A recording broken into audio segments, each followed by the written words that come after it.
So you're planning a trip to Walt Disney World Resort and you're not quite sure where to start. There are so many options when it comes to resorts, dining, and even which theme park to go to on which day. Well, I'm Jessica, mom of four, and I've been going to the parks for over 30 years and the last decade as a Disney mom. We are going to start a series just for you called Well Hello Magic Planning 101, where I'm going to take you through the different categories and choices you have when it comes to planning your Walt Disney World vacation. Before we get started, go ahead and hit that subscribe button and also hit the bell so that you get a notification anytime we drop a new video.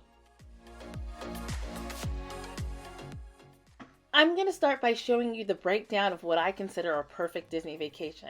Now, this doesn't happen very often, even for my family that goes down to Walt Disney World Resort 3 to 4 times a year. But if this was a bucket list trip or a once in a lifetime trip or a trip we even take with friends, this is what we try to build. We try to get 10 days with 2 weekends on the end. We go to every park, we build in some rest and fun activities, and we come home with a completely magical experience. So it's time to get ready to start planning. So grab a snack, get a bottle of water, a pen and paper, and let's start with choosing your travel dates. These are my top 3 things that I consider when planning any Walt Disney World Resort vacation. The weather, peak versus off-peak seasons, and crowd levels help me determine how long my trip needs to be. So let's talk about Orlando, Florida, or more importantly, Lake Buena Vista, Florida, where Walt Disney World Resort is located. Most of the time you're going to have beautiful, hot weather, but it is a swamp, and so there is a rainy season that lasts from May 15th till about October 15th.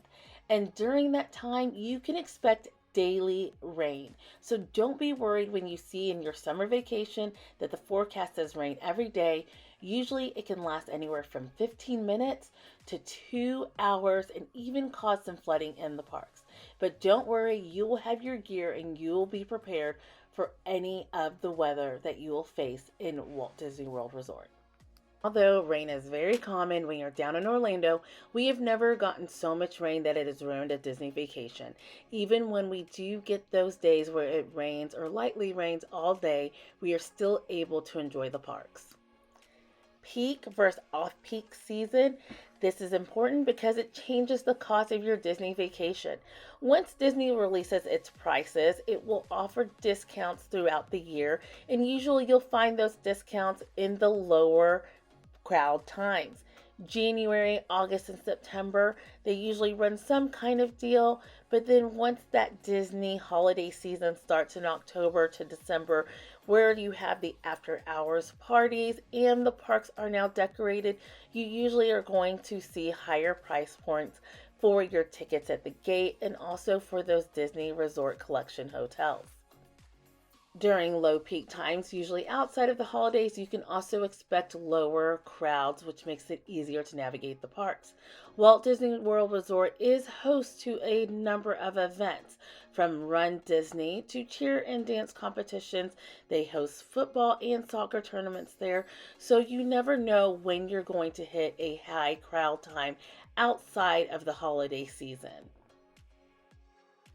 You have numerous choices when it comes to staying at Walt Disney World. You have the Disney Resorts Collection Hotels, which has over 20 different properties, good neighbor hotels that have some privileges at Walt Disney World, on-property Disney resorts, which also have privileges, and then you can stay off-property or at vacation rentals. One of the biggest perks to staying on property is the interconnected network of transportation that is complimentary for all guests that stay at Walt Disney World Resort.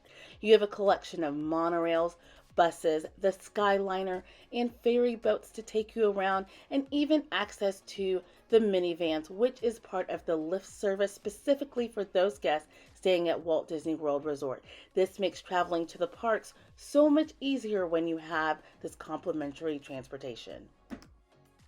There are 3 categories when you're staying at Disney Resort Collection hotels. The first one is value. These are going to be your resorts that have the larger-than-life Disney theming that make you feel immersed in the magic as soon as you enter their lobbies.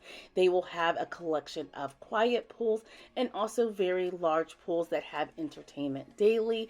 You'll have a dining hall, cafeteria style available to you, and you also have different transportation options like buses and the Skyliner depending on where you stay. With young children, this is my favorite place to stay because you immediately feel that Disney magic.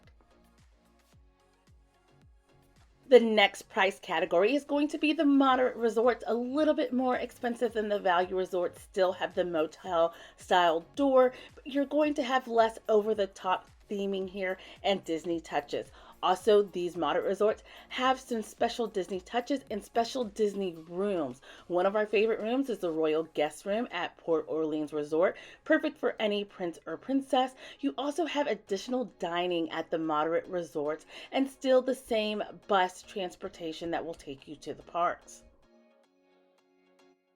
Your highest price point at Walt Disney World Resort are going to be the deluxe resorts in villas. This is also home to Disney Vacation Club. You're going to have various options from studios all the way to 3-bedroom grand villas. The perks of staying at a deluxe resort also include multiple dining locations. You typically have a quick service, a table service, you'll have grab and go areas, and if you're lucky, your resort will also have character dining, which makes it really enjoyable for those rest days knowing that you can stay on property and enjoy a character meal as well.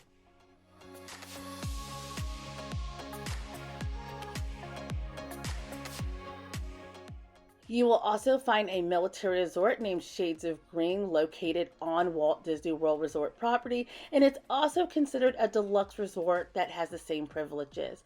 You will find Swan, Dolphin, and Swan Reserve, which are also not Disney-owned hotels that are located on Disney property. So if you're a member of one of their reward programs, this is also an option for you. There's also the B resorts, which are good neighbor hotels that also have some privileges at Walt Disney World Resort. Your last option are going to be those off-property and vacation rental sites.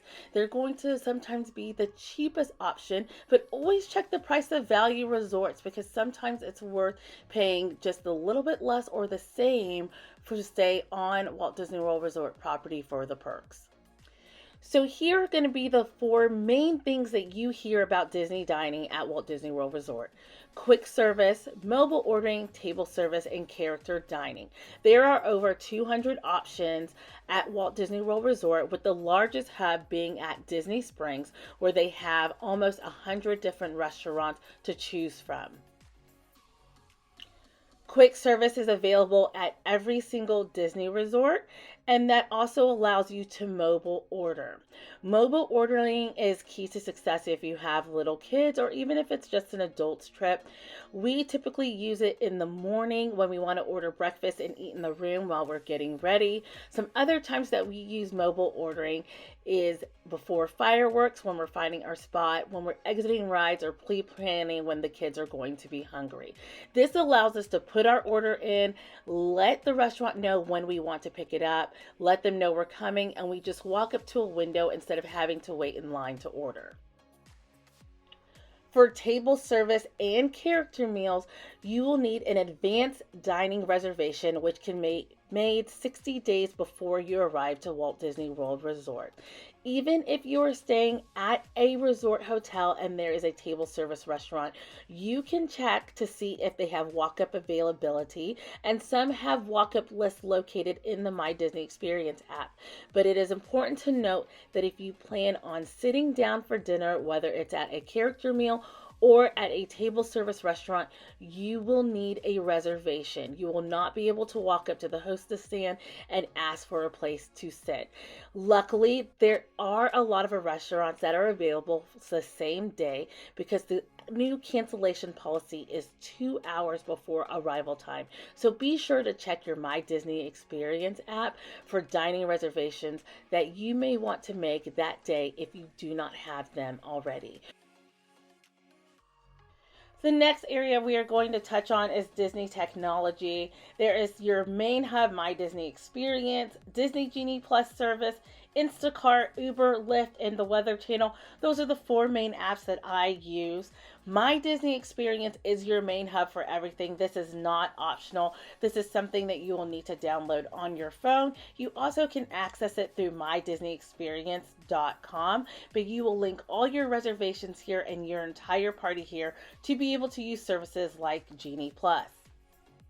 Disney Enchanted Extras are extra activities that you can add to make your trip a little bit more magical. Here you see I have things like Savvy's Workshop, Bibbidi Bobbidi Boutique, Up Close with Rhinos, After Hours events, Droid Building, and Photo Pass. Some of our favorite activities that we come back and do year after year, and that I do have other YouTube videos on, are Bibbidi Bobbidi Boutique and the Droid Building Experience. These are things that just enhance the magic in your already magical vacation. So if you want to add a little something to your vacation, these are also things that need to be booked at that 60-day advance reservation time window.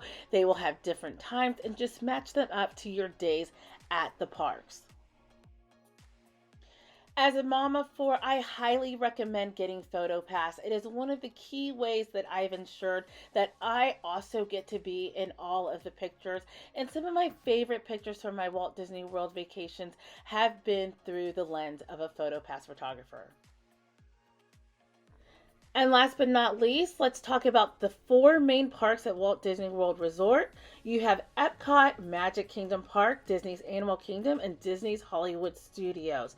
All parks are made for families of various ages. Sometimes you'll hear rumors that one park doesn't have enough children's stuff, but each park has its unique combination of activities for young kids to adults.